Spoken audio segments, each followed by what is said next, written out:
Chapter 1. Blood in the Light.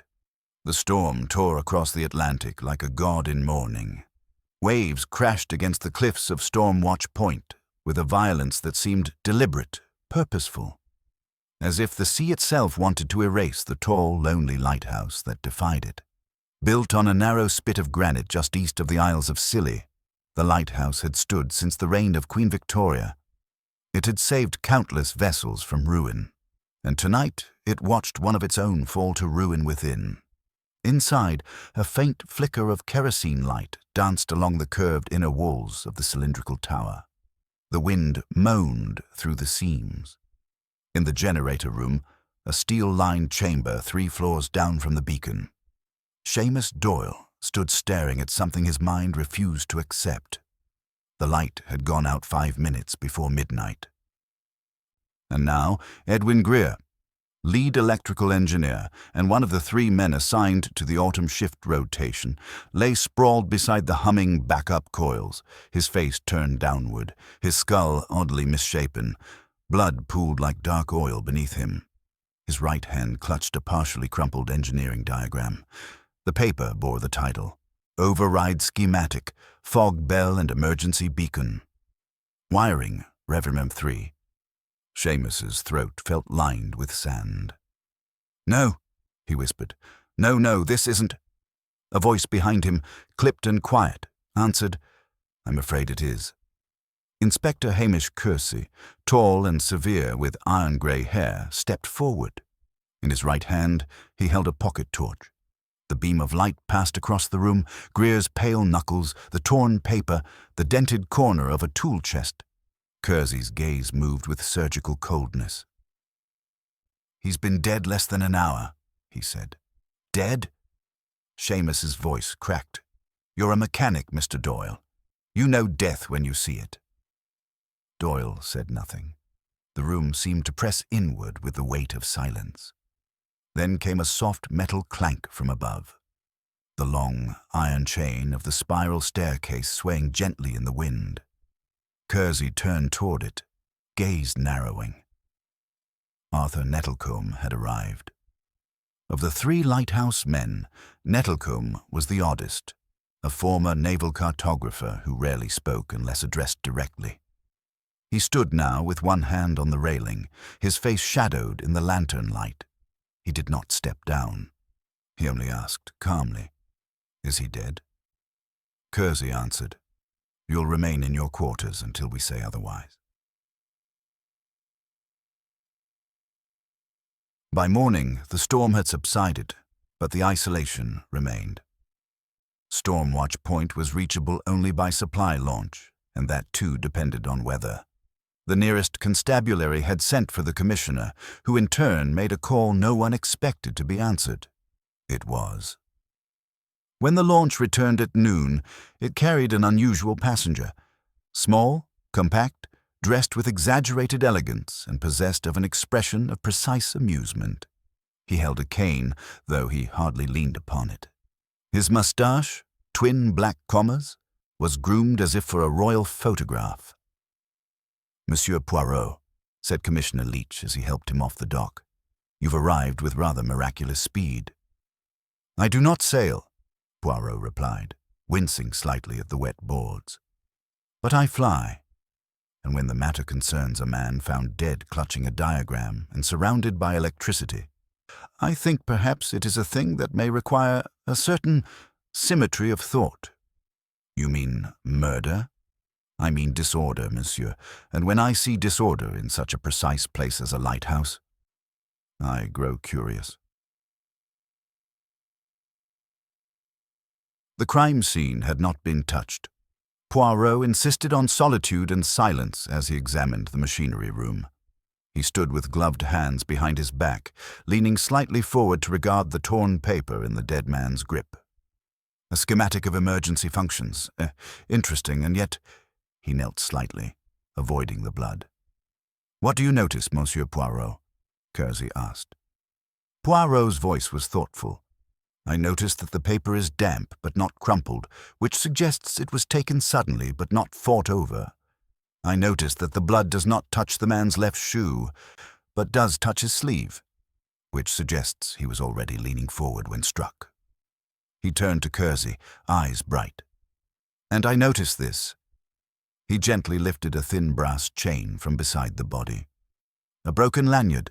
From what, I wonder? Kersey frowned. The man didn't wear a watch. Non, Poirot said. But perhaps someone else did. He rose, brushing his knees. Let us speak to the other two, eh? Already, I feel, there is something not quite right in their silences. Chapter 2. The first clues in the fog. The fog was thick again by the time Poirot stepped into the modest drawing room that served as the Lighthouse's communal space. Though the storm had passed, the light outside was still ghostly and grey, seeping through the narrow windows like memory through a dream. The sound of the sea was ever present, a vast, low growl that echoed through the iron bones of the tower. 2 chairs had been positioned opposite each other, and Inspector Kersey leaned stiffly against the wall, his arms crossed. Seamus Doyle sat hunched forward in one, his fingers laced tightly, knuckles pale. His thick workman's sweater clung damply to his frame. Poirot sat across from him, legs elegantly crossed, his gloved fingers gently pressed together in the shape of a steeple. "You found the body, monsieur," Poirot said softly. "Tell me, in your own words, what you saw." Seamus swallowed. The light had gone out. First the beam, then the fog bell. Everything is dark.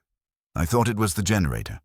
I went to check. The door was stiff, but it opened with a shove, and there he was. Greer, face down. "You moved him?" "No, sir. I didn't dare. I just called for the inspector." Poirot tilted his head. Was the schematic already in his hand? "Yes." "And the door, you say, was stiff?" "It jammed sometimes. Swelled with the salt air. That's normal here." Poirot paused. "But not locked?" "No. We never lock internal doors. There's no one else on the rock to fear." "Indeed," Poirot murmured. "And yet someone feared something." He stood gently and approached the window, peering out into the wall of fog. "Tell me, Monsieur Doyle, was anything else missing?" "Missing?" Poirot turned. "Tools? Papers? A logbook?" Doyle hesitated. Greer kept a project journal, a red one, always kept it on him or in the drawer by his cot. But it's not there now. "Ah." Poirot turned slightly toward Kersey. "And has the room been searched?" "Briefly. The journal wasn't among his effects." "We've yet to conduct a full sweep." Poirot smiled thinly. A thing taken is often more revealing than a thing left behind.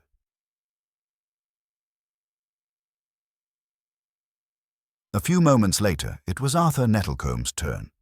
He entered silently, sat without being asked, and looked at Poirot with the calm detachment of a man studying tide charts. His hair was neatly parted, his collar pressed with military precision. "You served in the Navy?" Poirot asked. 15 years. Cartography division." "And now?" "Maps, weather records, fog patterns. I log them for the archives." Poirot nodded. "And on the night of the storm?" "I was in the top chamber, calibrating the lens rotation. The humidity makes the bronze stick." "I was logged in from 10 till after midnight. I heard the bell malfunction, came down the spiral, and found Seamus and the inspector in the generator room. Greer was already dead." "You were working alone?" "Yes, as usual." Poirot leaned forward. "You were acquainted with Mr. Greer before this post?" "Not personally, though I'd read one of his technical articles. He was well regarded." Poirot let the silence stretch. At last, he asked, "Did Greer seem nervous recently?" "No," Arthur said. Then, more slowly. Focused. Intense, perhaps. He'd been modifying the fog bell mechanism. Said the override could be made automatic if wired properly. He didn't trust the manufacturer's schematics. "And now he is dead," Poirot said quietly. and his schematic is torn and bloodied. Arthur's face did not change. If you're asking if I killed him, Monsieur Poirot, I did not. Poirot allowed a faint smile. I do not ask so directly, monsieur.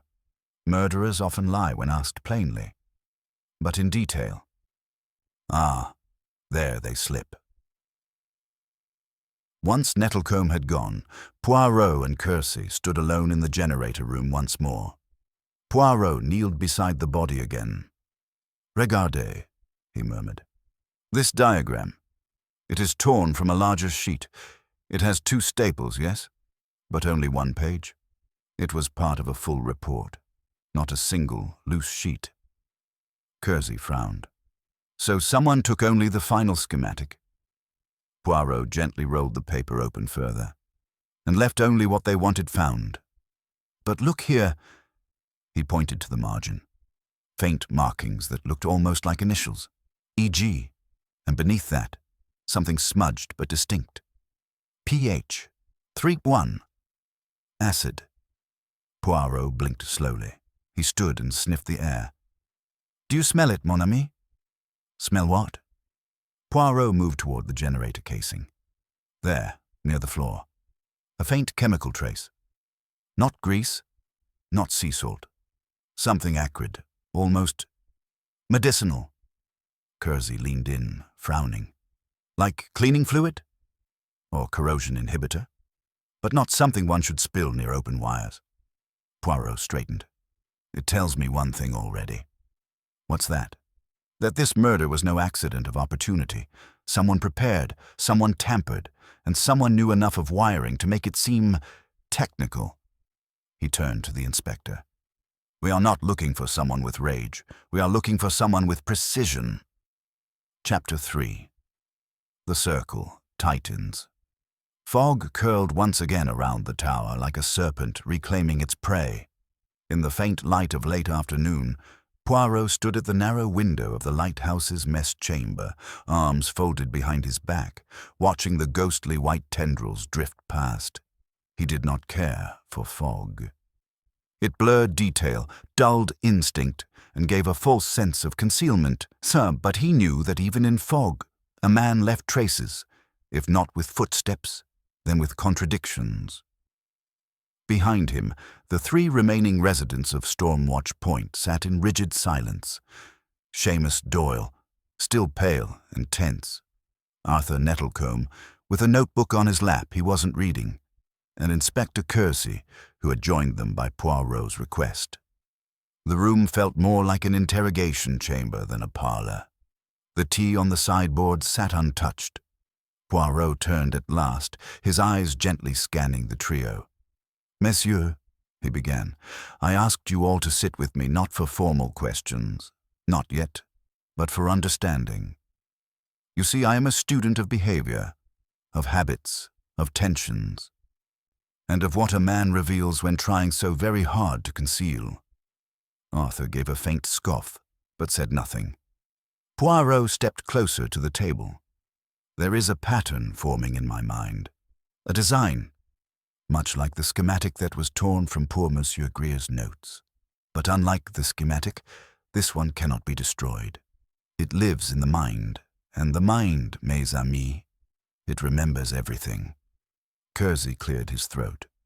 "You have something to share, Poirot." Poirot inclined his head. "Not yet. I prefer to listen. Let us begin instead with the curious matter of the duty roster." He plucked a folded piece of paper from his inner coat pocket and placed it gently on the table. "This, gentlemen, is a copy of the official rotation log for Stormwatch Point. It indicates who was scheduled for this cycle, who was excused, and who replaced whom." Seamus leaned forward. "Why does that matter?" Poirot turned his gaze upon him.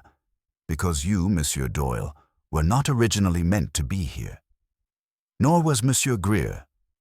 Doyle's lips parted, surprised. Poirot continued, "According to the commissioner, there was a last-minute reshuffle. Mr. Franklin Rosewood, the regular mechanical overseer, fell ill with pneumonia. Mr. Doyle was sent in his place. and Mr. Edwin Greer, usually assigned to the mainland station at Penwith, volunteered to replace a technician named Harold Finch, who, quite interestingly, had been suspended for negligence only days prior. Arthur tapped his notebook lightly. "So what are you implying?" Poirot smiled faintly. "Nothing yet. But consider this. 2 men not originally meant to be here arrived suddenly. One is now dead. The other found the body. A coincidence? Perhaps. But Poirot, he does not believe in coincidences without asking why." He turned to Kersey. "Have you interviewed Harold Finch?" "Not yet, but I can wire the mainland office." "Please do, and request the medical file on Mr. Rosewood's illness. I would like to verify the timing." Seamus rubbed his temples. "You think someone orchestrated the crew change?" Poirot shrugged gently. "It is a possibility. If one wished to place the victim in a vulnerable location, cut off from escape, from police, from telephones, what better place than a lighthouse during storm rotation?" A long silence followed. Poirot paced slowly. "There is another point. Mr. Greer's modifications to the fog bell override were apparently his own initiative, not formally approved. Did either of you know he had submitted reports to the Naval Lighthouse Board requesting independent testing authority?" Arthur blinked. He mentioned being frustrated with their bureaucracy, said they were years behind in safety standards. Poirot turned toward him. "And did he say whether his override design had been accepted?" Arthur hesitated. "No, only that he believed it would work, that he'd prove it during this rotation." Poirot tapped the tabletop with a single finger. "Then I must ask, who would benefit if Greer failed to prove it, or, more gravely, if he never had the chance?" The air shifted. Arthur's tone cooled. "You think one of us killed him over a design disagreement?" Poirot paused. Then softly, "I think someone feared what he might expose. Perhaps someone whose reputation, or past, could not endure truth coming to light." Kersey stepped forward. "There's one more thing," he added. "In Greer's personal bag, we found a sealed envelope addressed to a W.H. Ackroyd. I've asked the Commissioner to trace it, but the letter has been opened and resealed." Poirot's eyebrows rose. "Tampering with the mail is a crime, Inspector." "Indeed. The contents were torn, only a partial signature at the bottom. With all faith, E.G." Poirot's eyes narrowed thoughtfully. "Then the next question is this. Who had access to that bag?" Arthur said, "We all share quarters. There are no locks." "Precisely," Poirot murmured. "And therein lies the peril of shared solitude. Privacy dies, trust is strained, and murder, mon ami, becomes terribly convenient." He moved to the window once more, peering into the returning mist. "It is time, I think," he said softly, "to explore Mr. Greer's cabin. There is something I must see for myself." Chapter 4. Poirot enters the cabin. The sleeping quarters within Stormwatch Point were sparse, functional, and utterly charmless. Steel bed frames bolted to the floor, wooden lockers painted in government-issue grey, and a single round porthole in each room that let in light, fog, and the low, ceaseless rhythm of the waves. It was into one of these rooms, the one belonging to the late Edwin Greer, that Hercule Poirot now stepped.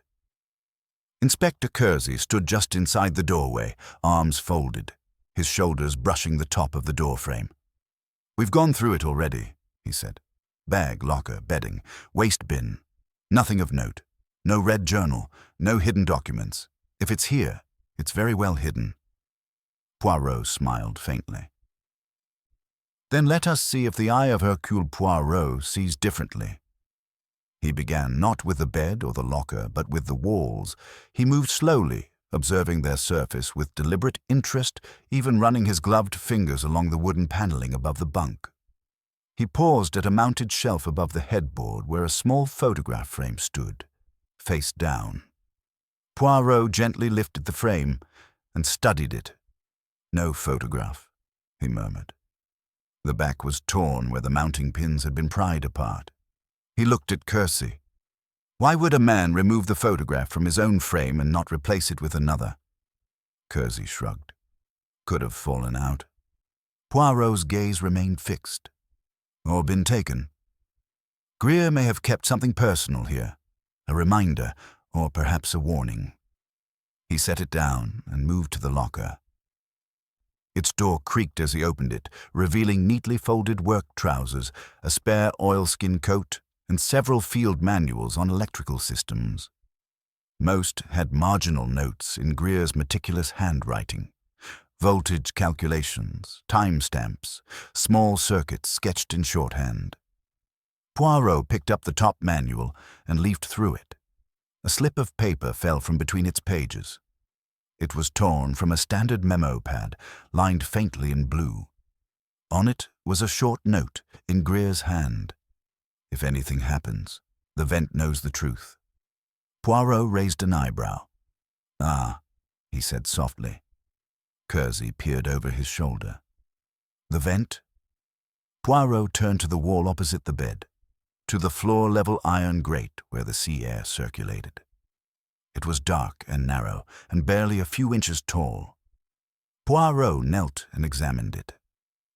There were faint scratch marks along the edge of the grate, as though it had been removed or tampered with recently. Using a penknife, Poirot worked carefully at the screw head until the grate popped free.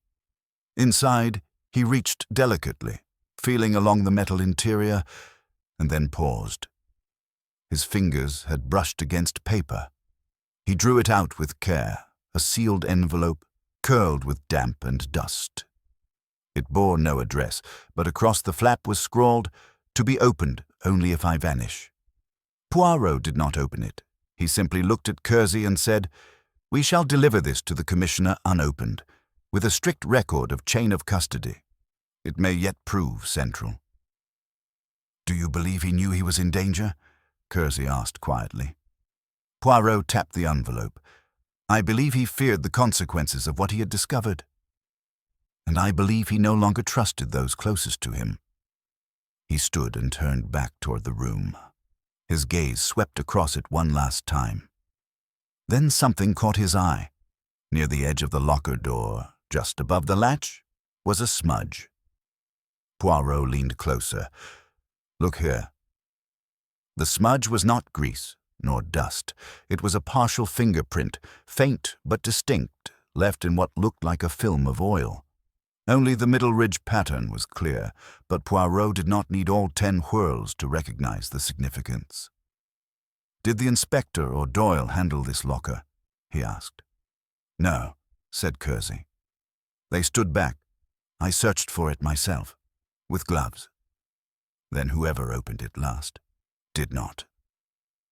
He took a photograph of the print with a pocket Kodak camera and stepped back. Poirot moved next to the waste bin. It had been emptied, but in the base of it, caught between 2 folds of paper, was a strip of black cloth. Narrow, precise, almost like... Poirot frowned. He smoothed it out against the desk. It was stiff with a resin-like substance. "Do you recognize this, mon ami?" Kersey leaned over. "It's from the inside of a uniform collar. Naval issue, probably. Or a Lighthouse." Poirot smiled faintly. Then either Mr. Greer was repurposing old fabric, or someone dropped a piece of themselves on the way out. He slipped the cloth into a sealed envelope and pocketed it. "The cabin," Poirot said, "has told us a great deal, none? It whispered." Kersey folded his arms again. "And what does it whisper to you, Poirot?" Poirot's gaze darkened slightly. "That the motive here is not passion, it is not money, it is legacy. The kind that must be preserved at any cost." Kersey's brow furrowed. "You mean reputation?" "I mean the truth someone feared Edwin Greer was about to reveal." He turned toward the door. "We must speak with the mainland technician and request records from the archives. I believe the past is rising, and it has come to claim what it believes was stolen." Chapter 5. beneath the surface of words. The foghorn groaned once in the distance. A deep, weary bellow swallowed almost instantly by the mist. Inside the lighthouse common room, Poirot had rearranged the furniture. The long table, usually used for meals and weather reports, was now cleared save for a notepad, a fountain pen, and a pot of tea. No formalities, no constables present, just Hercule Poirot and one man at a time. He had requested that Seamus Doyle be sent in first. Doyle entered, face drawn and eyes wary, and sat stiffly in the wooden chair opposite Poirot. "Thank you for coming, Monsieur Doyle," Poirot said with practiced warmth. "May I pour you some tea?" Seamus shook his head. "No, sir, I'm all right." Poirot gave a small nod and folded his hands. "You have worked in engineering maintenance for how long?" "Nearly 11 years, 5 with the Lighthouse board." "Did you know Mr. Greer before this rotation?" Seamus hesitated. "He trained me once, back in 35. Only a week's overlap."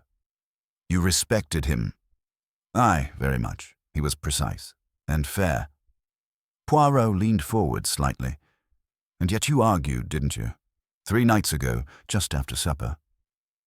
Doyle's mouth opened in surprise. "How?" Poirot gestured gently. "You left the dining room abruptly." Greer followed some minutes later. Inspector Kersey, who has ears better than he admits, heard voices rising through the stairwell, and one of the others heard the phrase, "dangerous shortcut." Doyle's eyes dropped. It wasn't a fight, exactly. "Just, Greer accused me of bypassing a safety circuit to save time." "Did you?" "I did, but only to reset the generator quicker. I was going to fix it properly the next day. He caught it in inspection logs and confronted me." Poirot's voice remained mild. "And you were angry?" "I was ashamed." He was right. Poirot let that answer hang. Then, gently, "Did he threaten to report you?" Seamus hesitated again. "He said he'd have to file it in the log. Maybe mention it to the mainland. But he wasn't cruel about it. He gave me a chance to explain. I don't think he intended to ruin me." Poirot nodded slowly. "Very well. Thank you, Monsieur Doyle. That will be all, for now." Arthur Nettlecombe came next. He sat upright, one leg crossed neatly over the other, and met Poirot's gaze with open calm. "You've taken a particular interest in Greer's override design," Poirot began. "It was an innovation," Arthur replied. "Unorthodox, but intelligent. And yet, you yourself submitted a similar modification to the board 2 years ago, did you not?" Arthur blinked. "Yes, I'd forgotten about that." "Did they accept it?" Arthur's lips tightened. "No, they dismissed it as non-essential, said it introduced unnecessary complexity." Poirot's eyes gleamed faintly. "And then Greer, who you'd never worked with directly, begins to demonstrate a similar concept, one that shows promise and might well succeed where yours failed." Arthur smiled thinly. "If you're implying I was envious, Monsieur Poirot, I won't deny it, but envy isn't a motive for murder. Not here." "No," Poirot said lightly. "Then tell me, what do you make of this?" He retrieved the note he had found hidden in Greer's manual and placed it before Arthur. Arthur read it without touching it. "If anything happens, the vent knows the truth." His brow furrowed. "So he hid something. An envelope. Sealed. Marked to be opened only in the event of his disappearance." Arthur leaned back. "Well, that's dramatic." "Indeed, and not the behavior of a man who trusted his colleagues." A pause.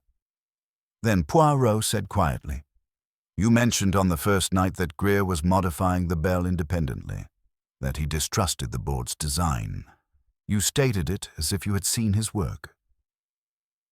And yet you claim to have spent most of your time in the top chamber calibrating the lens." Arthur blinked. "Just once." I passed him on the stairs, more than once. I glanced at his notes. Poirot smiled. Perhaps. Or perhaps you knew what was in his notes because you had already seen them.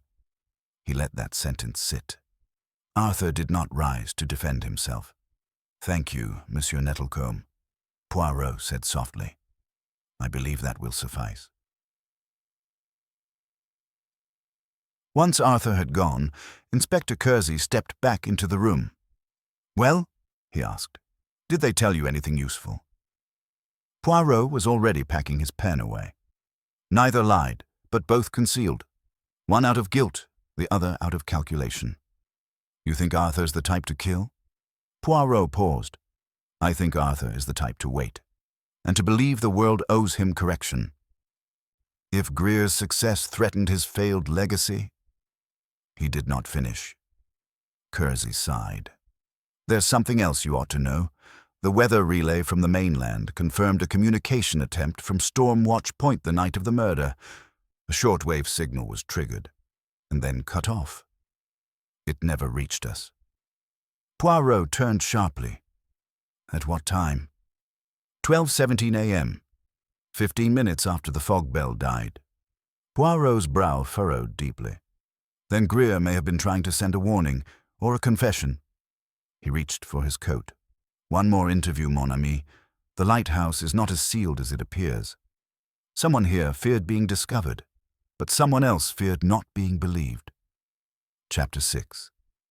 The first false lead. The storm had eased into a steady rhythm of wind and drizzle, as if the sea itself was catching its breath after a violent outburst. The light at the top of Storm Watch Point swept dutifully over the waves again, restored but still haunted. Poirot stood beside the rust-stained ventilation hatch on the third-floor stairwell, his gloved hands tucked behind his back. Kersey joined him with his usual stiffness, breath fogging slightly in the damp air. I had it checked again, the inspector said, handing Poirot a small envelope of evidence. The maintenance log Greer was clutching when he died. Doyle's fingerprints are the only ones on the torn corner. Fresh. Poirot opened the envelope carefully. Inside was the blood-marked page from the fog override diagram. The left edge was torn unevenly, as if it had been ripped hastily. And there's more, Kersey added. The envelope Greer hid in the vent? Doyle's fingerprints were on that as well, not Nettlecomb's, not mine, just Doyle.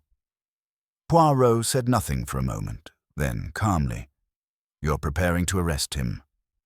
Kersey's jaw tightened. The motive's there. Greer threatens to report Doyle for tampering with safety systems. Doyle panics, kills him, hides the note but doesn't burn it. Sloppy, but not implausible. Poirot stared out the narrow window slit, where the sea churned like a restless mind. Let us speak with Monsieur Doyle one more time, he said softly. Together. Seamus Doyle's face had lost its usual red flush. He sat opposite Poirot and Kersey in the common room again, hands clenched tightly between his knees. Poirot wasted no time. Your fingerprints, Monsieur Doyle, are on both the torn schematic and the emergency letter. Why? Doyle's eyes widened. Because I handled them. I found the damn note before anyone else. You said so yourself. When I opened the generator room, he was holding that page. I touched it when I rolled him over. As for the vent envelope, I never opened it. But I saw the edge sticking out. I pulled it loose to get a better look. Poirot nodded slowly, eyes narrowed in thought. You did not tell us this earlier. I didn't think I had to, Doyle said, voice cracking. Didn't know I was a bloody suspect. Kersey pressed further. And the override diagram. That was mine. I found the duplicate in his bunk after he died. I was trying to understand it. It was the same damn thing I got rejected for years ago. Poirot's voice remained calm. And so you were angry? Yes, but I didn't kill him. Poirot watched him in silence for a long moment. Then he leaned back. Very well. Kersey looked startled. You believe him? I believe, Poirot said carefully, that this is too convenient. That evening, Poirot returned to the stairwell vent. The metal was old, rusted at the hinges, but it had clearly been disturbed recently. The scratches around the grille were inconsistent with years of sea corrosion. Someone had opened it in haste. Poirot studied the grime around the screw heads. One was clean, recently turned. He descended to Greer's bunk and studied the footlocker again. Inside were spare fuses, weather charts, and a bottle of quinine water. He paused at a slim notebook wedged beneath the lining. Inside was an earlier draft of the override design. More crude, but the structure matched Nettlecomb's rejected proposal from 2 years prior, almost exactly, and it was dated. 2 months before Greer's assignment to the Lighthouse. Poirot's brow furrowed. This was not Greer's design at all. He descended 2 more floors. Later that night, as the rain returned with renewed energy and the lighthouse groaned like a tired titan, Poirot sat by the window with a blanket over his knees. Kersey returned from the radio room, rubbing his neck. Another failed signal, the weather's jamming the frequency again. Poirot gestured to the kettle. Warm yourself, mon ami. Kersey poured tea, then sat beside him with a grunt. I'll say this. If Doyle's telling the truth, then we're in trouble. It means someone's trying to frame him, and that's more disturbing than a crime of panic. Poirot sipped. Just so. The killer wants simplicity. They want an open and shut case. He turned slightly. But murder, mon cher, is never so neat, unless someone is making it so. In the darkness above, the great light turned, round and round, spilling its pale warning out into the oblivion. The killer, Poirot knew, was waiting, not hiding in fear, but watching, to see which of their traps had sprung. But Poirot had not stepped in. Not yet. He preferred to see the whole web first, before plucking a single thread. Chapter 7. Through the smudge of glass. The light turned overhead, painting the fog with its cold white rhythm like the eye of some ancient sentinel forever watching the waters. In the observation room at the tower's pinnacle, the air smelled faintly of ozone and old brass. Hercule Poirot stood near the great lens, arms behind his back, while Arthur Nettlecombe watched from a respectful distance. I come up here to think, Nettlecombe said quietly. There's something calming about the precision of the beam, the way it repeats, like the ticking of a clock. Poirot turned toward him slowly. Precision is indeed a virtue, Monsieur Nettlecombe, especially in one's memory. The younger man blinked. I'm sorry? Poirot tapped the base of the rotating lens gently with a gloved finger. You told me yesterday that you did not leave your quarters after 10 o'clock, that you went to bed early because the fog made your head ache. Nettlecombe nodded once, carefully. Yes, that's right. Poirot tilted his head. And yet this morning, just beneath the outer railing, I found a single footprint, made by a size 9 naval boot. The same type you wear. The print was clean, not muddied by the rain. Which means it was placed during the window of stillness between midnight and the second gale. A very narrow window indeed. Nettlecombe's throat twitched. You were on this floor, Poirot continued softly, after Mr. Greer had already died. Nettlecombe looked down at the turning light. I heard something, he muttered. Footsteps. I came to see. But I didn't want to get involved. I've had enough accusations in my life. Poirot took a step closer. Enough to run away from a dying man? Nettlecombe's jaw clenched. He was already dead. I saw Doyle kneeling over him. Poirot narrowed his eyes. You never told us that. I didn't want to be the one pointing fingers. I knew how it would look. Poirot stared at him for a long moment. No, monsieur. You were hoping someone else would point the finger for you." He turned away from the younger man and paced slowly toward the observation window. Rain beat against the glass, but near the bottom corner, just beneath the rotating light mechanism, Poirot noticed something, a smear, faint but distinct. Withdrawing a handkerchief, he pressed it gently against the smudge. It was oily, machine grease, not seawater, and etched into it was a pattern of tiny crosshatch scratches. He removed his handkerchief and stepped back. "Kersey," he called downward through the grated spiral. The inspector appeared moments later, puffing slightly. "Yes, I believe," Poirot said, "that someone has recently been attempting to remove a small but significant scratch from this lens." Kersey squinted at it. "Barely noticeable." "Barely. But enough," Poirot said. "Enough to alter the beam's focus ever so slightly. Perhaps enough to cause a misreading by any ship depending on it for direction. And perhaps, just perhaps, enough for a man like Edwin Greer to notice and demand it be fixed." Kersey straightened. "So this wasn't just about the fog override?" Poirot smiled thinly. "Ah, no. It is never just one thing."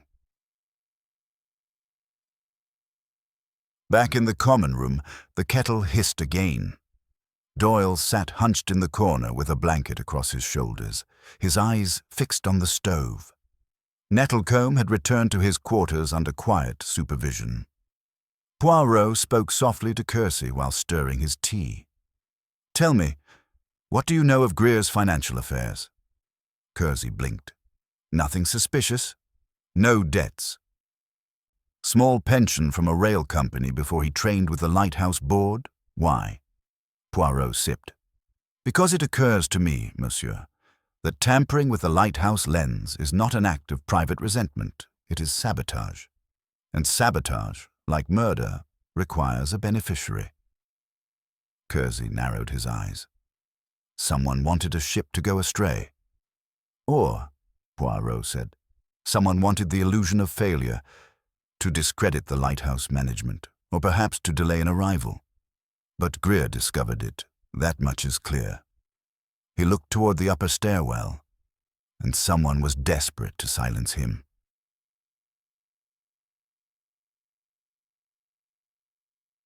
That night, Poirot could not sleep. He wandered the lower levels alone, trailing his hand along the curved stone wall, thinking. Something was still out of joint.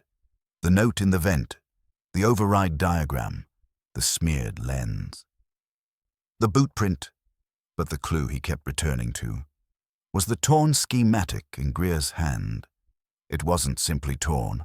It had been folded first, folded lengthwise, then once across, as if it had been posted, or prepared for concealment. Poirot's brow furrowed. Someone had intended to send that diagram to someone outside the lighthouse. But who would receive it? And what was it meant to prove? The answer, he knew, was in the overlap. Where the sabotage and the engineering and the murder all met was a secret neither Doyle nor Nettlecombe had admitted. Brett, Chapter 8. A paper cut and a blister. A storm gathered again that night, not the chaotic one of wind and wave, but a quiet, suffocating pressure inside the lighthouse itself. The kind that settled in the bones and frayed the edges of conversation. Hercule Poirot sat at the small iron table in the common room, his eyes not on his tea but on a sheet of tracing paper he'd requested from the commissioner's satchel. The diagram of the fog warning override had been folded with precision, Greer's engineering discipline still evident even in the moments before his death. But Poirot had noticed a curious detail on the back, a faint indentation. He reached for a graphite pencil and lightly shaded the area. A line emerged, then a curve, then several letters. Incomplete, but enough to suggest a fragment of a name or a location. Vin Hall, Welling. Poirot's eyes flicked upward. Across from him, Doyle sat carving a sliver of wood. An idle habit, he claimed. But Poirot had already seen the heavy calluses on the man's palms. The mechanic was a builder of more than models. Seamus, Poirot said gently. You told me you had never seen that override schematic before. The man nodded without looking up. That's right. Curious, Poirot murmured, because the back of the page bears traces of an address. A postal handling, perhaps, one that aligns with your brother's printing shop in Wellingford, the one registered to Devlin Hall. Doyle stiffened. Poirot folded the page neatly in half. I believe this was sent to you, or to your brother, as evidence, as a warning. And I believe Mr. Greer intended for it to reach someone beyond this tower, someone who could understand what was being built here, what was being tampered with. The mechanic said nothing. Only the soft scrape of his penknife on pine filled the room. Poirot rose. But you intercepted it, perhaps when it arrived among the supply crates, perhaps before it ever left the island. What matters is that you knew what it meant. Doyle exhaled slowly. I didn't kill him, if that's what you're circling at. Poirot did not answer. He paced instead toward the generator room door. No, but you were involved. Enough to lie. Enough to be afraid of what Greer might tell someone in authority. Enough to destroy evidence. He pushed open the door and stepped inside. The air still smelled faintly of burnt copper. The blood had dried to a brown crust near the base of the workbench. Poirot's eyes scanned the wires, the wall panel, the racks of tools, and then his gaze settled on a fuse junction, the one near the exposed conduit that Greer had likely inspected before his death. Poirot knelt. The copper surface was marred with a dull crescent. Not a tool mark, but something else. Something skin-like had pressed against it under pressure, leaving behind a faint flake of epidermis. He withdrew his magnifier, held it close. Then he stood and returned to the common room. Inspector Kersey, he called. I would be most grateful if you would permit a very minor examination. Kersey looked up from the table. You mean a search? Poirot smiled. No, monsieur. I mean the hands. The palms, if you please. He turned to Doyle. Seamus, would you indulge me? The man looked wary, but extended his hands slowly. Poirot took them gently, turned them over. His eyes narrowed. A thin red line ran just beneath Doyle's thumb. Not fresh, but healing, likely from the day before last. Poirot said nothing. He only turned toward the stairs.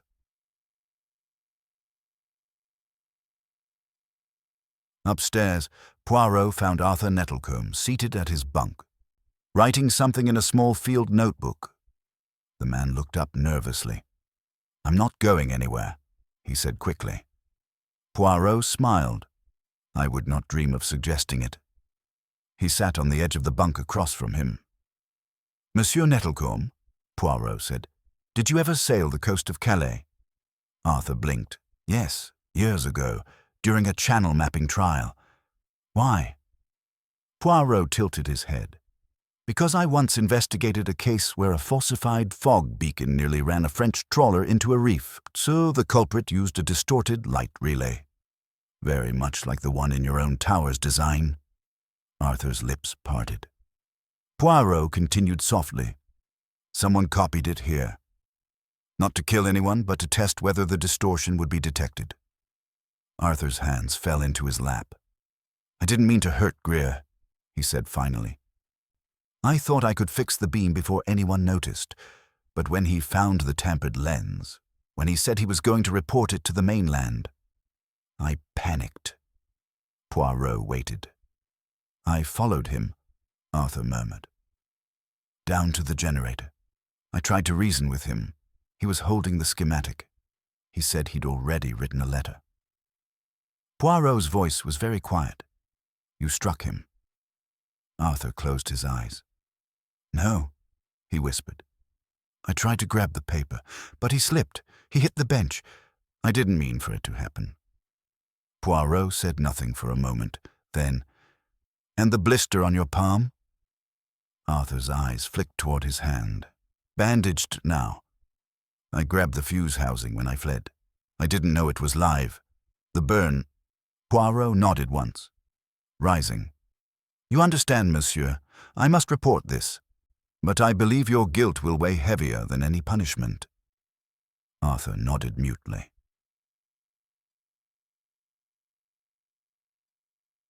Later, as Poirot and Kersey stood outside watching the beam cut across the water, the inspector spoke first. "So it was Nettlecombe all along." Poirot lifted his chin. "Oui, though not with malice. Not murder, but negligence, panic, and poor judgment." Kersey sighed. "And Doyle? An accomplice in concealment, perhaps.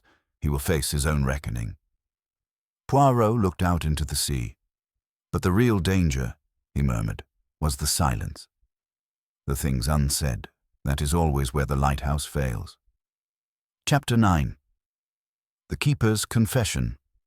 Though the storm had passed and the beam of the lighthouse now swept cleanly across the sea, the atmosphere inside the tower remained taut with invisible tension.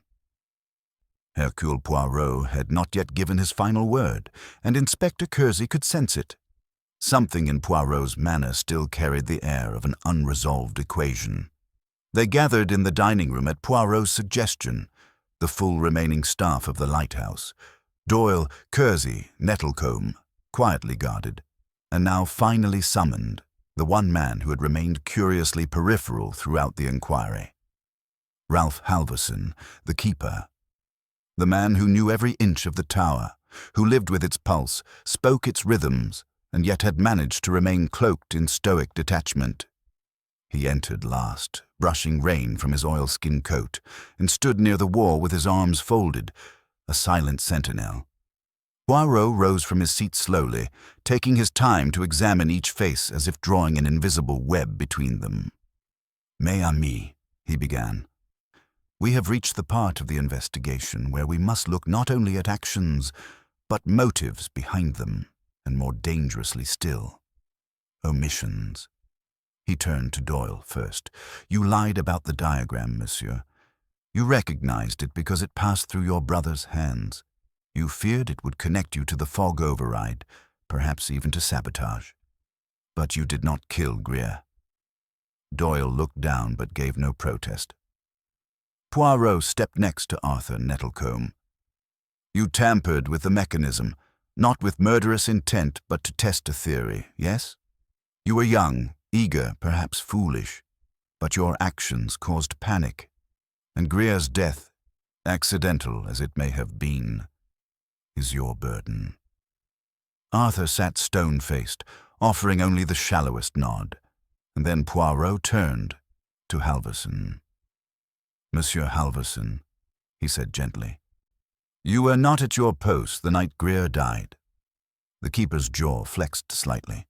"I was on the upper deck, inspecting the weather vane." Poirot inclined his head. "In a thunderstorm?" Halvorson's mouth drew into a tight line. Kersey shifted slightly in his chair. Poirot walked a slow arc around the room. "You have been with this tower for what? 21 years?"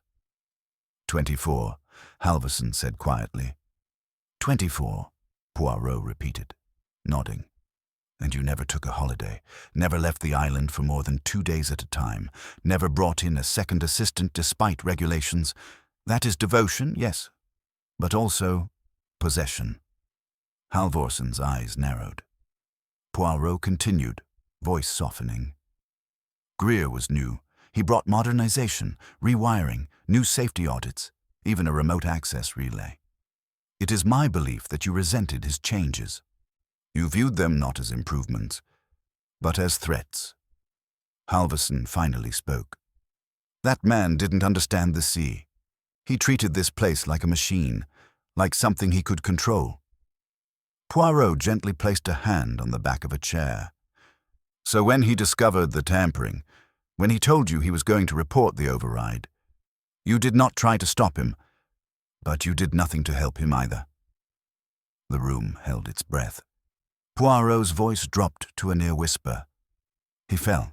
You saw him bleeding, unconscious, but you walked away." Halverson's silence was a verdict in itself. "You left him in the generator room?" Poirot pressed. "Bleeding, dying. You locked the hatch behind you. It would appear to any outsider that the man had died alone while working. An accident. At last, Halvorsen spoke. His voice was ragged but low. He was going to report me too. Said the override lens had been passed through more than one set of hands, that it all led back to me for signing off the supply manifests. I wasn't part of the plan. But I knew.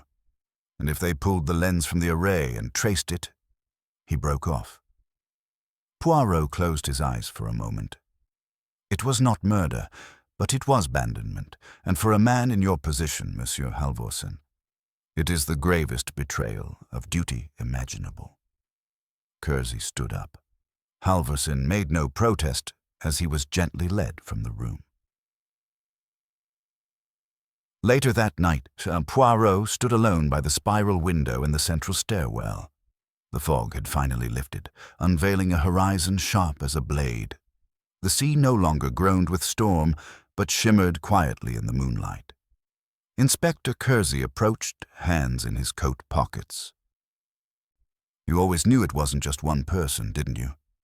Poirot smiled faintly. No. In matters like this, the guilt is shared, but the silence, that is always singular. Kersey leaned against the wall. Do you ever grow tired of it? The way people hide, twist, excuse? Poirot's eyes glinted. No, monsieur. Because every truth I uncover, however small, lifts a corner of the dark, and for a man like me, that is enough. The beam swept past the glass. One long, steady breath of light through the black. And Hercule Poirot, servant of justice, remained watching. Chapter 10. The ink beneath the oilskin. The next morning arrived with unnerving calm. The sea was still, the gulls eerily absent, and the sun broke the horizon with a pale, almost guilty warmth. The murder had been explained, at least in the eyes of Inspector Kersey and the others. Halvorsen's confession of omission had wrapped the mystery into a neat, if unsettling, conclusion. But Poirot was not satisfied. He stood outside the lighthouse, staring across the rocks where the waves licked lazily at the shore. His gaze was not distant, but sharply fixed, as if seeing something the others had missed. The voice of Arthur Nettlecombe drifted across the gravel. Inspector Kersey says a Navy launch will arrive by afternoon. I suppose that will be the end of it. Poirot nodded slowly, still watching the sea. Arthur hesitated. Is it truly over, monsieur? The way Halvorsen spoke, it sounded like he had more to lose than just reputation. Poirot finally turned. His eyes were steady, calculating. There is always more beneath the surface, mon ami. Just as in cartography. What you map is not always what truly lies beneath. He motioned toward the lighthouse's tool shed.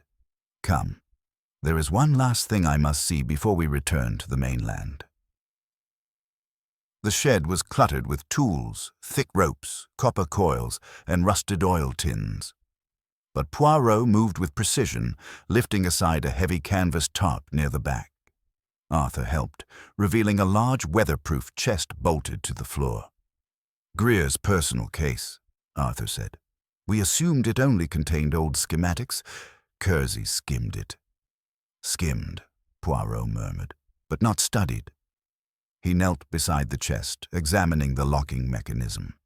It had been hastily secured after the fact. A secondary latch, recently added. Greer had evidently not intended this to be found easily. With a small pick from his sleeve, Poirot deftly loosened the latch. The lid creaked open. Inside, beneath a layer of blueprints, lay a leather-bound folder sealed with wax, cracked from cold but unbroken. Poirot removed it gently. The folder contained papers, diagrams, and, curiously, a series of notes in Greer's small, angular handwriting. Arthur leaned in. What is it? Poirot's voice was low. Evidence, but not sabotage. No, of blackmail. He unfolded a letter dated 5 weeks before Greer's death.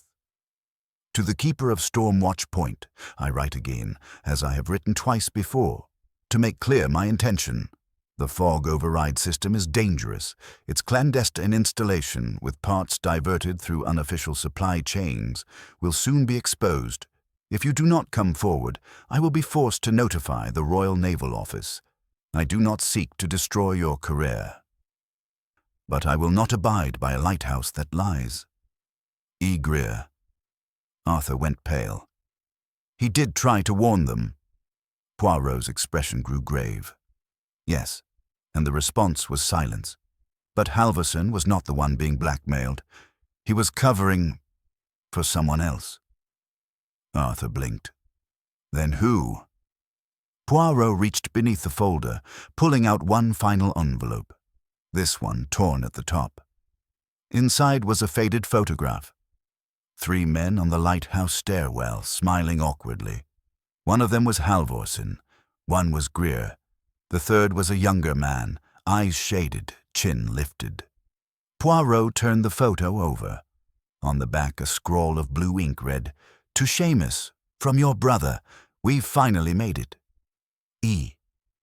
Arthur's breath caught. Seamus Doyle. Poirot nodded gravely. Yes, mon ami. The real sabotage, the rerouting of the fog override wiring, was not Greer's doing. Nor was it Halversen's. It was Doyle, and Greer was his own brother. Arthur stepped back, shocked. But that would mean... Poirot stood, voice low and deliberate. That Seamus Doyle sabotaged the lighthouse system in order to protect an old deal he struck during wartime, selling naval-grade optics on the black market. His brother, sent here as inspector, discovered it. Greer gave him a chance to come clean. But in the end, Poirot stared at the papers again. Greer died holding the wiring diagram not to protect himself, but to expose his brother, should anything happen. Poirot found Seamus Doyle outside the watchtower, sharpening a knife on a strip of worn leather. When he saw Poirot approach, his face barely changed. I suppose you figured it all out? Poirot inclined his head. Oui. The override system, the bribed vendors, the falsified parts, manifests, and the brother whose blood is now on your conscience. Doyle said nothing. Poirot's voice grew more severe. You knew Greer was in the generator room. You heard him fall. Perhaps you even went down after him. But instead of helping, you took the diagram from his pocket, tore it, and left him to die, just as Halversen locked the door above you. Doyle's voice was bitter. He should have left it alone. Poirot shook his head. He loved you, but he loved the truth more. Footsteps approached. Inspector Kersey, grim-faced, holding a pair of cuffs. Doyle stood slowly and placed the knife down. There was no struggle. As Kersey led him away, Poirot turned back toward the lighthouse, watching the steady turn of its beam. Chapter 11. The Keeper's Secret. The arrest of Seamus Doyle rippled through the island like a distant tremor, silent but lasting. The men stationed at Stormwatch Point said little as he was led past them in shackles, his head bowed not in shame, but in exhaustion. As the motor launch approached across the pale morning sea, Inspector Kersey stood aboard the stone pier, his coat flapping in the brine-laden wind, waiting to escort Doyle to the mainland for formal charges. But Poirot remained behind. He lingered in the radio room, where only yesterday he had first traced the false report of fog interference. The atmosphere now was strangely still. The foghorn stood silent, and the sea pressed quietly against the rocks, as though holding its breath. Arthur Nettlecombe entered carefully, a steaming mug in hand. He didn't deny it, he said softly. Didn't even flinch. Poirot accepted the tea and gave a slight nod. Guilt wears a quiet mask, Monsieur Nettlecombe, especially when it is long acquainted with its bearer. Arthur folded his arms. Greer came to this lighthouse for answers. Instead, he died clutching the only evidence he could gather. Poirot turned toward the desk, his fingers brushing over the remains of the torn diagram. Then carefully, he retrieved the photograph once more. the one with the brothers and the unknown man standing behind them. He pointed. "That man, behind Greer and Halvorsen. Have you identified him?" Arthur leaned closer, squinting. "He's not one of ours, I swear it." Poirot's gaze sharpened. "Indeed, he is not a keeper, nor a technician, but the mark on his sleeve, see here, a crest of the Ministry of Maritime Supply." Arthur paled. That would mean someone high up in naval logistics. "Aye," Poirot replied gravely. "A man who stood to profit from Doyle's sabotage. This was never about a single act of greed. It was a network, quiet, efficient, dangerous." Arthur looked stricken. Greer was close to exposing all of it. Poirot tapped the folder of Greer's notes. And had he lived one day longer, he might have. But justice delayed is not always justice denied, mon ami. As the lighthouse returned to routine, Poirot requested a final walk around the tower. Arthur joined him, both men ascending the narrow spiral, their footsteps echoing. They reached the upper chamber, where the light slowly turned, casting vast, silent arcs over sea and fog. From here, the entire island was visible. Cliffs, waves, the small keeper's quarters, the shed where secrets had hidden in plain sight. Poirot leaned against the railing. "There is something else, Arthur. A final truth buried even deeper." Arthur looked at him. "You mean beyond Seamus Doyle?" Poirot's eyes remained fixed on the horizon. Greer's message was meant to reach someone. He held up one of the last notes Greer had written, unsigned, undated, but found tucked inside the sealed folder. The handwriting, though precise, wavered slightly, a letter written in great stress. "If you read this, I failed. I thought he might come to his senses, but I was wrong. Arthur must know what this place is built upon. He is young, but honest. He will know what to do." Arthur stepped back, stunned. "Greer wrote that to me." Poirot looked at him solemnly. He trusted you. He believed that even if the system failed, if his own brother betrayed him, you would see the truth through." Arthur's eyes stung. He turned toward the lens, watching its slow, eternal rotation. "I admired him," he said softly, "even before I knew who he really was. He had a presence, like a man constantly balancing on the edge of something terrible." Poirot nodded, "Because he was. And now, you must carry what remains." By late afternoon, the last of the investigators boarded the motor launch. Kersey gave a brief farewell, still processing the breadth of what had been uncovered.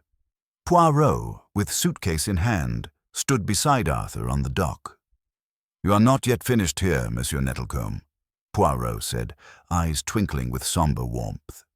"There are records to correct, maps to redraw, and perhaps a memorial to build, not of stone, but of truth."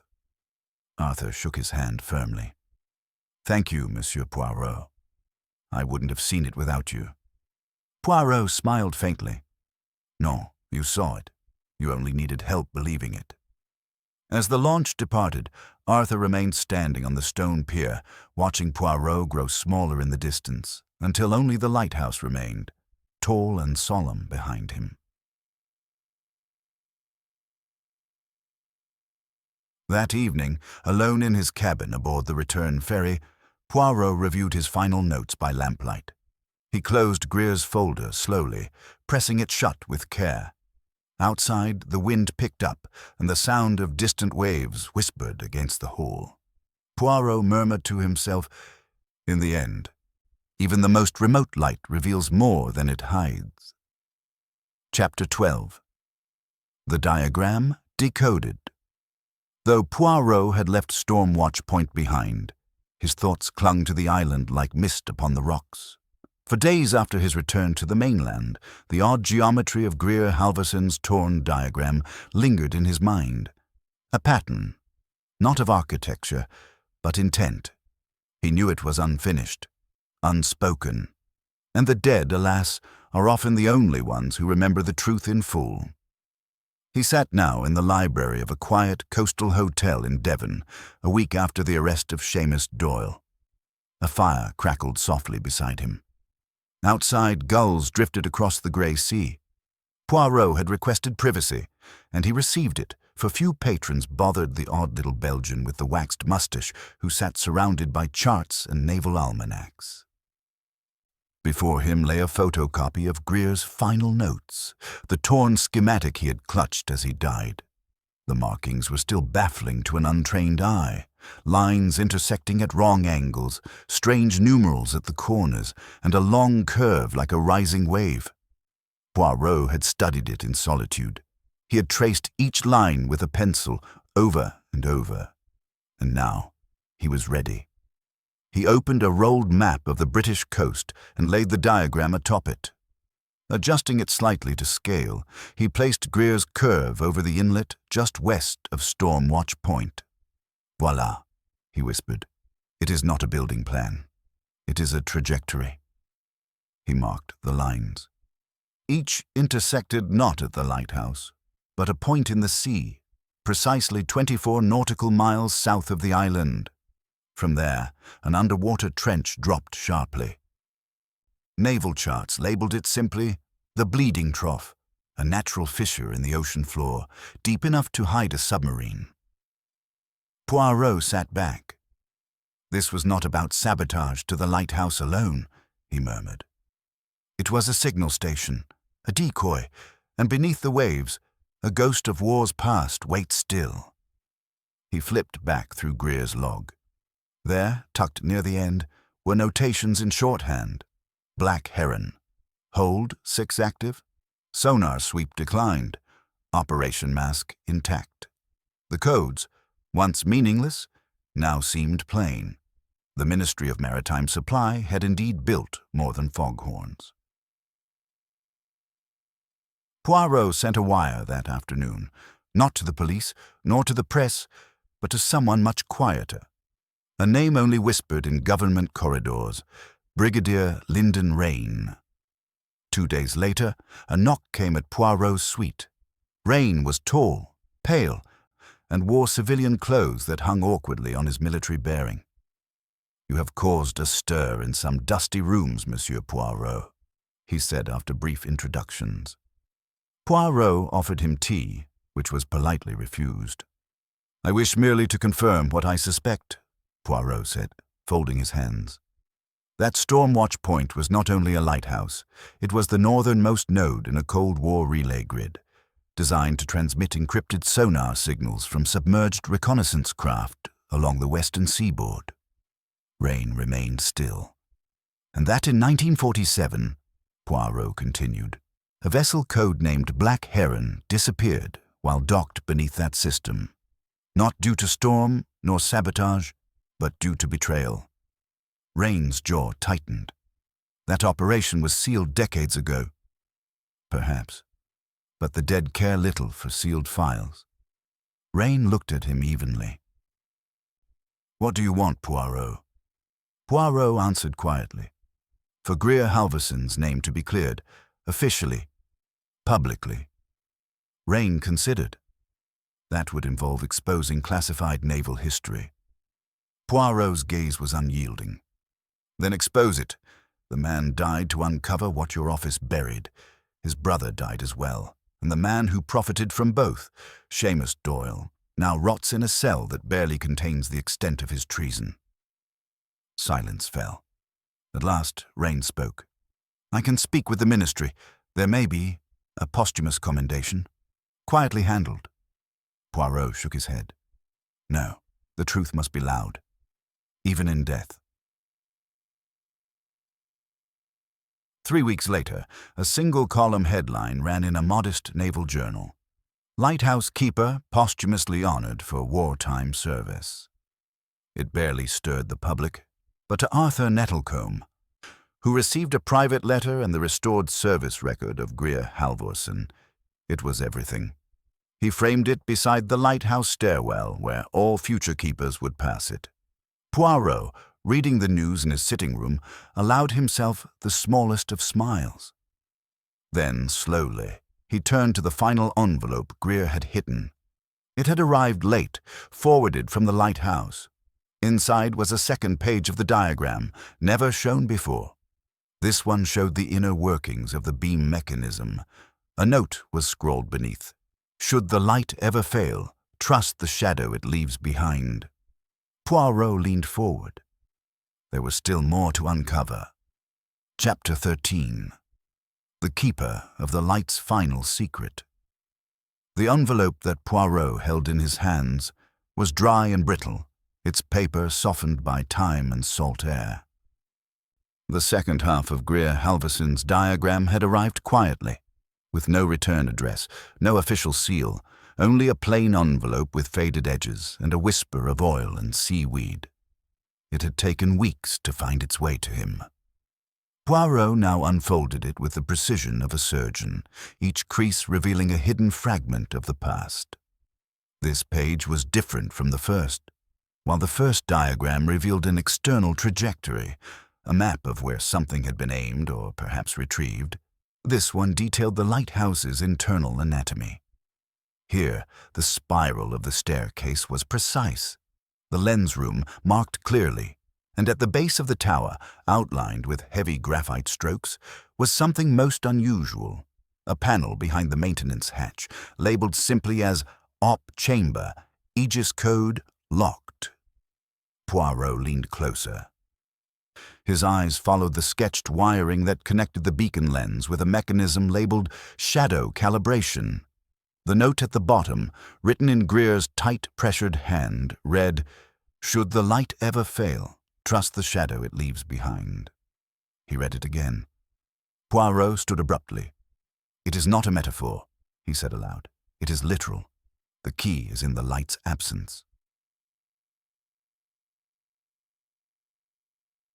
2 days later, Poirot returned to Stormwatch Point. The lighthouse stood windswept and brooding on the cliff. Seagulls wheeled overhead. The new keeper, a wiry man with red cheeks and suspicious eyes, was reluctant at first, but after a call from the ministry, he allowed Poirot inside. The spiral stairway groaned beneath Poirot's shoes as he ascended with measured care, cane in one hand, the diagram in the other. His breath was steady, yet his heart moved with anticipation. There was something here, a truth entombed within this monolith of light and sea. He reached the lens chamber. Sunlight blazed through the Fresnel glass. The beam, inactive during the day, sat in silence. Poirot moved to the panel behind the hatch, a curved metal surface most would never even notice. He pressed lightly against the left side. It gave way. The hatch clicked and swung open. Inside, nestled in dust and shadow, was a narrow mechanism no broader than a loaf of bread, an angled mirror assembly, connected to the beam's rotating axle by a slender, rusted cable. Beneath it, a dial with faded letters. Aegis. Poirot adjusted the dial until it clicked into place. Then he stepped back. The sun outside dipped slightly, and in that moment, the dormant lens caught just enough light for the shadow mechanism to activate.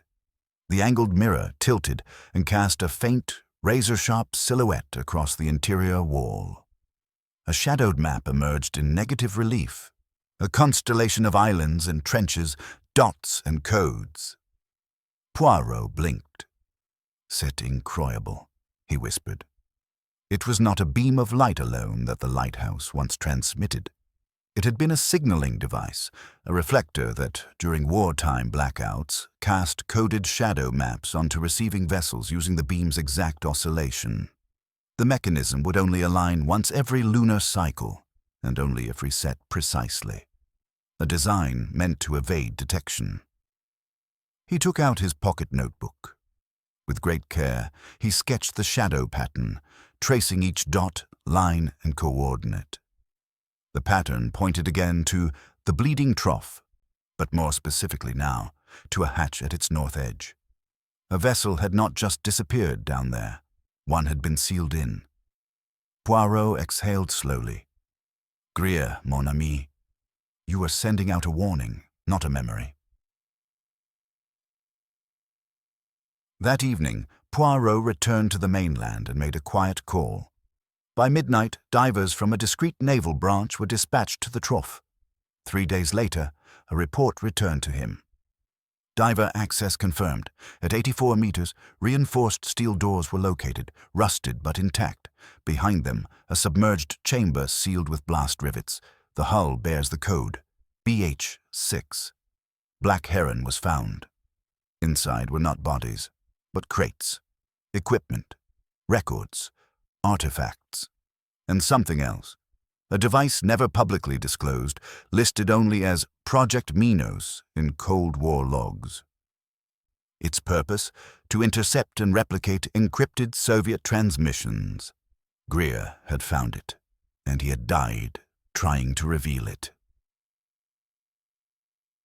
Poirot, seated at his desk once again, stared out the window into the slow twilight.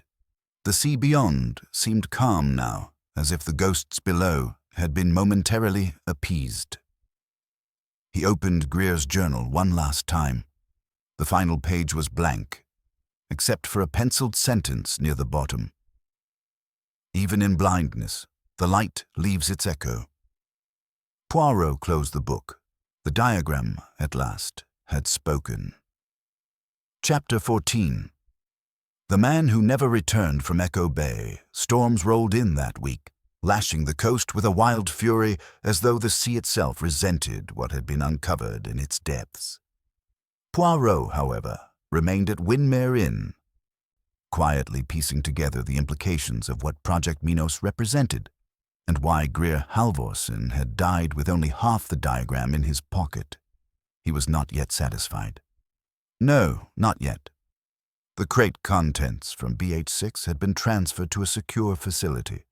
Poirot had reviewed the inventories, studied the declassified naval schematics, and even interviewed the retired admiral who had once authorized the vessel's construction. But none of these satisfied the itch behind Poirot's eyes, a sensation he had come to recognize not as doubt, but as delayed clarity. Why had Greer Halvorsen sent only the first diagram before his death? And why had the second half arrived anonymously weeks later? More disturbingly, who had withheld it? It was at this moment that a name, long buried in earlier testimony, resurfaced in Poirot's thoughts. Inspector Jory said Greer visited a man in Echo Bay. Poirot murmured. One Martin Seller, the former Lighthouse engineer, the one who had vanished not long before Greer himself died. Poirot stood, packed his satchel, and summoned a car. Echo Bay was not a town in the usual sense.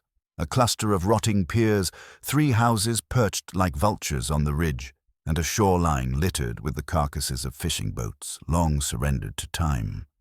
The car would go no further, so Poirot walked the remaining half-mile. His cane tapped rhythmically along the gravel, his eyes scanning each wind-bent structure until he came to a cottage marked with a rusted plaque. Cellar.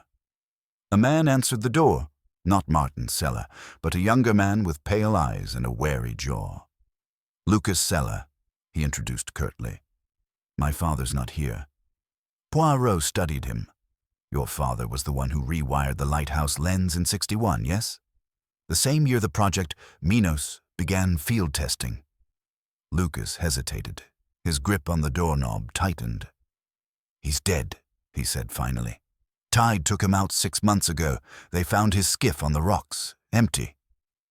Was it an accident? Poirot asked gently. Could have been. But my father, he wasn't the same after Greer came by. Poirot stepped forward slightly. Did Greer give him something? Lucas nodded slowly. A box. I never saw what was in it, but after that, my father barely left his workroom. He kept saying the signal wasn't buried deep enough, that someone might still find the echo key. Poirot blinked. Echo key. Lucas hesitated, then beckoned him inside. The workroom was untouched since Martin Seller's disappearance, layers of dust, tools neatly arranged, and a large drafting table covered in old charts. Amid the clutter, Poirot's eye caught the edge of a heavy canvas sleeve. Inside it, carefully rolled and protected, was a single, faded transparency overlay. When unrolled onto the table's surface, it revealed a negative film sheet marked with grid lines, frequencies, and an old Cold War cipher legend. Poirot slid it over one of the lighthouse diagrams.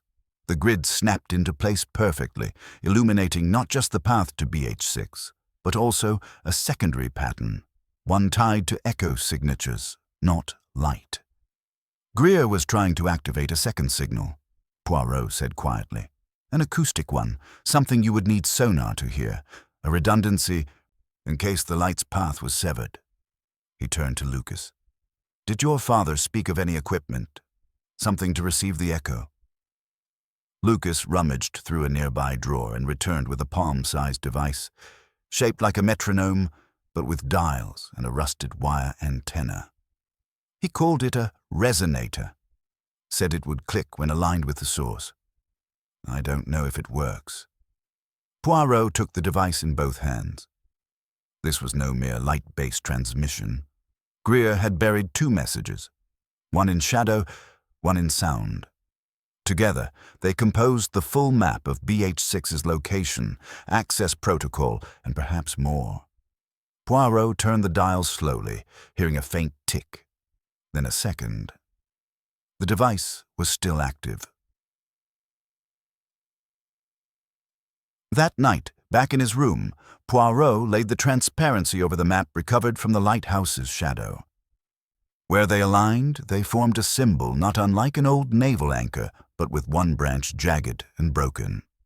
He had seen that symbol before, in the files recovered from BH6 on the last crate, the only one marked with restricted oversight.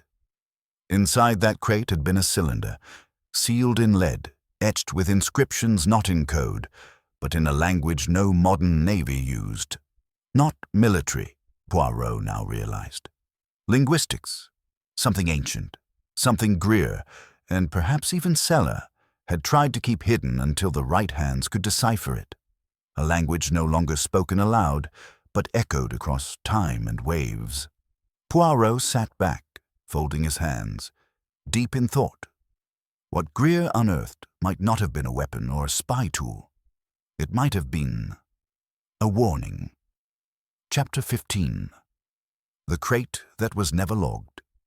A morning fog hung low over the inlet, blurring the edges of the coastline like a half-faded memory. Poirot stood once again at the Naval Historical Archives, surrounded by musty silence, his gloves impeccably white against the darkened wood of the archive desk. Before him, the manifest of BH6 was laid bare, line after line of precise naval entries, each crate numbered, logged, and signed. All but one. Crate 77C, the one containing the sealed lead cylinder, was not recorded in any manifest. Not under BH6, not under Project Minos, not even under the Naval Defense Codex entries of the Cold War era.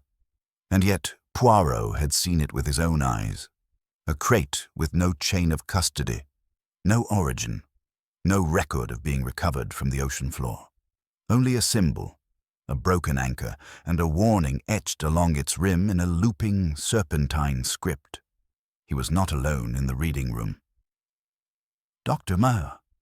Amira Halem, a linguist from the Maritime Antiquities Bureau, sat across from him, carefully cleaning the image scan Poirot had extracted from the crate's photographic logs.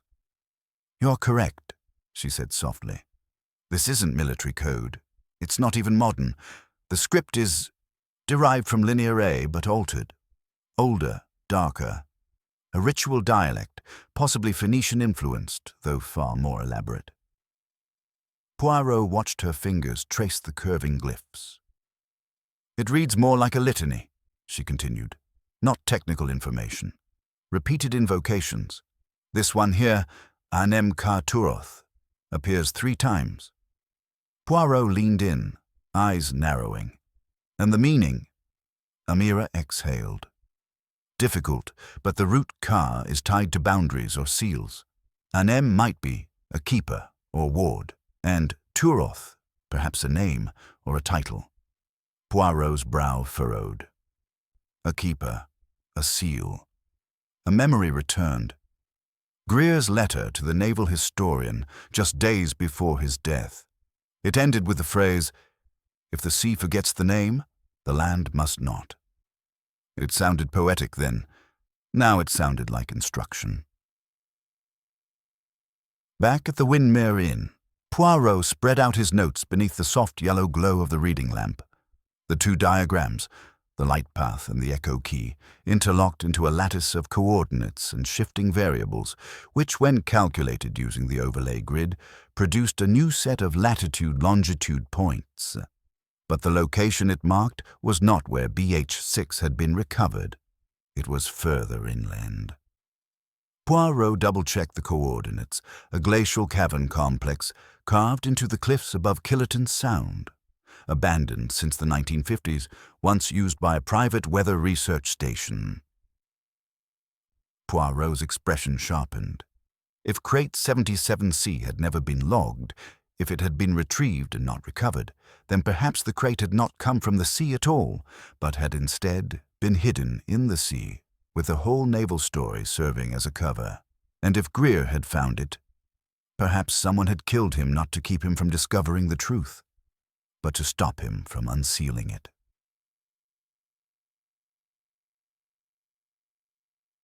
It was after midnight when Poirot arrived at the Killerton Cliffs.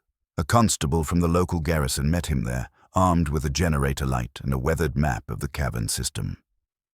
"This place was closed down in '58, the constable said, unlocking the rusted gate. "They said the frost line made it unstable."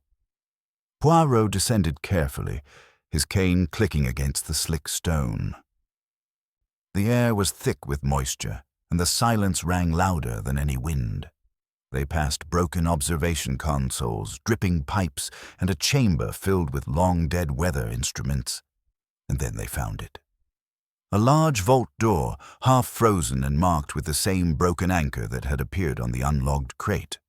Poirot moved closer, hand trembling slightly.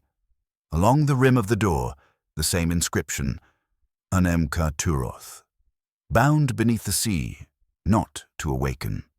And just beside it, a mechanical lock dial, small, corroded, yet unmistakably designed to fit the resonator. Poirot retrieved the device from his coat and placed it into the panel. The moment he did, the dial spun slowly, aligning to a frequency.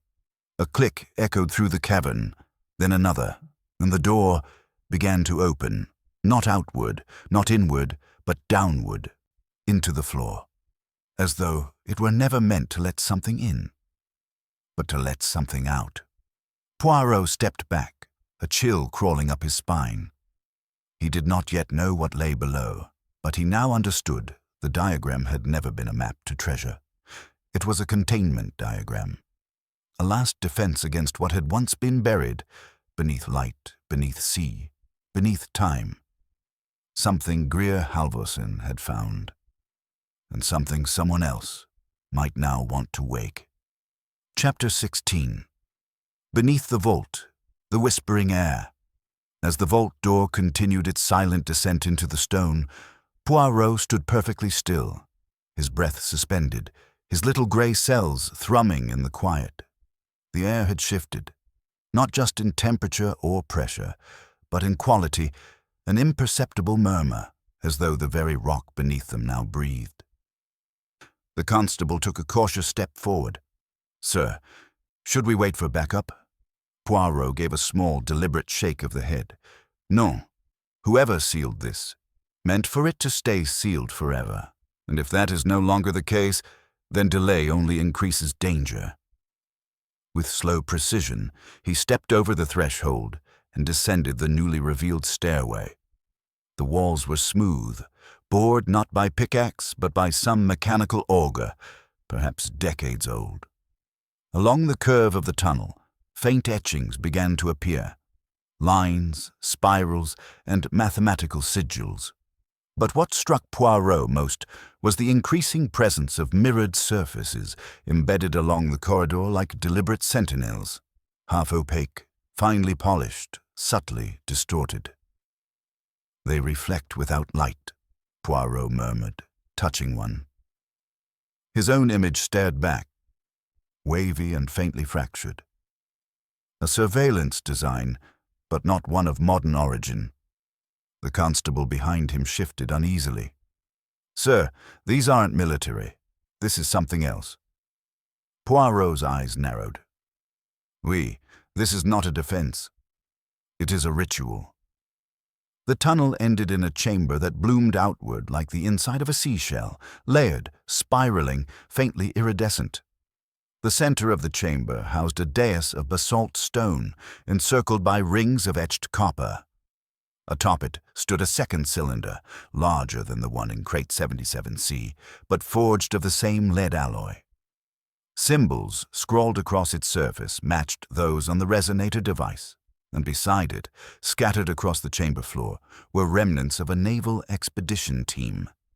Decades-old uniforms, tools, clipboards, and the brittle frame of a rusted camera. Most startling of all was the presence of a skeletal figure, seated cross-legged before the cylinder, facing it like a penitent worshipper. Poirot's voice was low. They tried to move it, and then they understood it could not be moved. He circled the dais slowly. Every angle revealed more of the diagram, now fully visible as a containment lattice. Not one designed to guard from intrusion, but to hold a precise resonance field in balance. The echo key had never been for accessing buried treasure. It was a tuning fork, maintaining a delicate vibrational frequency. Poirot gently placed the handheld device from Crate 77C atop the cylinder. It hummed. The chamber responded with a low vibration, subtle but unmistakable. Suddenly, the constable turned. "Did you hear that?" Poirot froze. A sound had rippled through the mirrored walls. Like breathing, but with language embedded deep within the cadence. Not spoken words, but structured phonemes, like something mimicking speech. From behind one of the mirrored slabs, a ripple formed. Poirot raised a hand. "Do not move." But the constable was already stepping back, his boot colliding with an overturned data crate. The clang echoed unnaturally, bouncing across the mirrored walls like a ricocheting scream. The vibrations pulsed sharply, and for an instant, the lead cylinder glowed with a deep, internal red. The breathing stopped. The hum ceased. The silence that followed was too complete. Poirot moved swiftly, removing the echo key and replacing it in his pocket. The glow faded instantly. He turned to the constable, whose face had gone pale. "Do you see now? This is no artifact. It is a seal, a prison, not of stone, but of sound." Poirot turned his attention to the remains of the expedition team. Among the rusted equipment, he found an audio reel, miraculously intact, sealed in a waterproof container. It bore a naval stamp, hand-labeled, Greer, last sequence. Poirot slipped it into a portable tape unit brought down by the constable and pressed play. Static. Then, "If anyone finds this, don't break the resonance. Don't open the cylinder. We thought it was a crypt, or a cache. But it's older. It learns. It adapts to frequencies. It makes the air lie to you. I sealed the first echo point beneath Lighthouse BH6. It wasn't enough. I came back. I couldn't let them use it. The diagrams weren't maps. They were warnings. Everything we built around it was just to contain the voice." Poirot stopped the tape. He now understood why the diagrams had been so complex, why the resonance paths ran through lighthouses, through naval relays, through mirrored geometry and light paths. It had all been part of a distributed containment system, and now fragments of it have been disturbed. Chapter 17. A voice beneath the silence. The light outside the chamber seemed harsher now, though nothing in the world above had changed. Poirot emerged from the passage first, his eyes narrowed not from the light, but from the clarity that had settled upon his little grey cells. He did not look back at the vault door as the constable cranked it closed. Some doors were meant to remain shut, not out of superstition, but of duty. Back inside the command office of the naval outpost, Poirot unspooled the reel once more and allowed the full recording to play through uninterrupted. The voice of Lieutenant Commander Greer had weakened further in the final minutes, like a man speaking to his own conscience in the dark.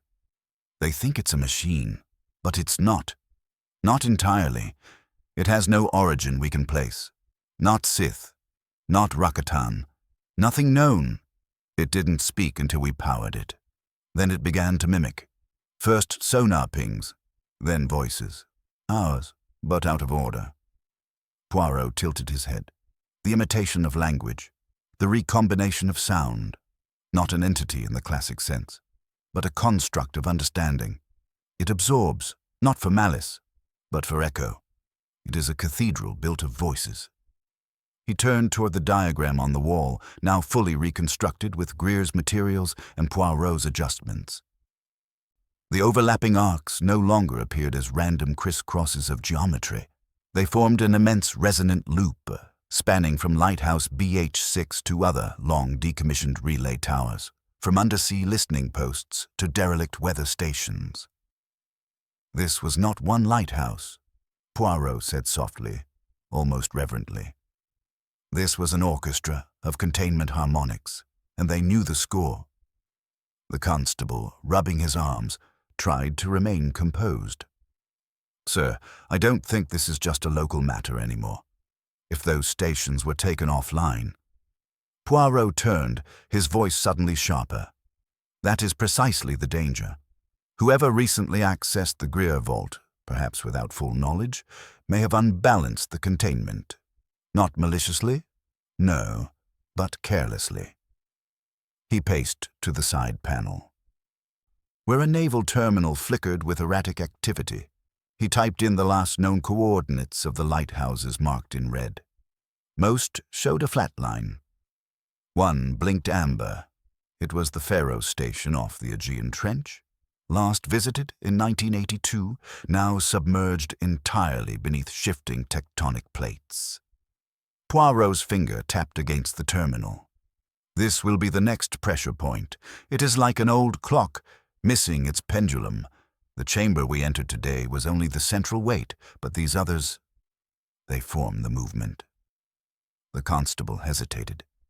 Then someone must have disturbed one already. You think it started? Poirot looked up, his voice low. No, mon ami, it has not started. It has resumed. There was no time to delay. A coded message would need to be sent to NATO's obscure historical anomaly division, if it still existed. Failing that, to retired specialists Poirot once knew in the Quiet Harmonics Project during the Cold War. But he knew, deep down, that bureaucracy would be too slow. This was not a puzzle of state. It was a puzzle of sound, and Poirot, more than any other man, had now heard the opening notes. Chapter 18. The diagram concludes. The wind beat hard against the hull of the cutter as it drifted above the churning waters of the Aegean. Pharos Station, or what remained of it, barely surfaced above the waves, a half-sunken platform of corroded pylons and fractured acoustic dishes tilting like a wounded sentinel. Poirot stood on the deck, wrapped in a thick navy coat, his gloved hands clasped before him. He was not looking at the wreckage, but rather listening intently to the low humming frequencies reverberating through the water. From below came not sound, but something akin to memory, a resonance without a source, like a song replayed in a room long after the musicians have died. Lieutenant Brandt adjusted the subsonic scanner at Poirot's side, brow furrowed. Sir, the pattern's back. Same modulation as BH6, a mimic frequency, but this time it's more evolved. It's using cadence. Poirot nodded solemnly. It sings back to itself, from tower to tower, a call and an answer. He turned toward Brandt and the naval specialists surrounding them. Messieurs, this is not a thing that kills, not as a predator does. It is an entity of mirror and recursion, born in the Cold War's depths when sound and silence were weaponized alike. Lighthouse BH6 did not contain it. It taught it, trained it to absorb, reflect, imitate, and most importantly, to not escape. Brant swallowed. But it has escaped, hasn't it? Poirot looked out across the waters once more. No, not yet. But the harmonics are no longer in balance. The map Lieutenant Commander Greer left us was not just a diagram. It was a musical score, a complex symphony designed to keep the feedback loop closed. He tapped gently against the scanner. The tones have drifted, just enough, a half step out of tune. The chorus now seeks to correct itself. The younger officers stared, puzzled. Poirot continued softly. It sends its voice outward, searching for harmony, unaware that it was never meant to be whole. Where the last lighthouse is still active, it would not find itself. But now it calls to us. Brant frowned. And if it finds resonance again? Poirot's eyes narrowed. Then its full frequency will bloom. Not maliciously. Not intentionally. But fatally. He motioned toward a reinforced case by his feet, secured with bolts and ancient naval seals. Inside, a final analog relay, hand-calibrated, tuned to the original BH6 sequence, its internal mechanisms adjusted by Poirot himself the night before. He gestured to the comms technician. Send the loop, Greer's last code. Broadcast it here, then again at interval. Let it believe it has heard the missing part of itself. But won't that strengthen it? Poirot raised a finger. No, it will pacify it. Not forever, but long enough, as one soothes a child with lullabies, not because they understand the words, but because the tone is known, trusted. Brant gave the signal. The relay engaged. The water quieted. The humming diminished. For the first time in days, Poirot felt something akin to silence, not emptiness, but balance. A return to the stillness that had once protected the world from a sound it had never been meant to hear.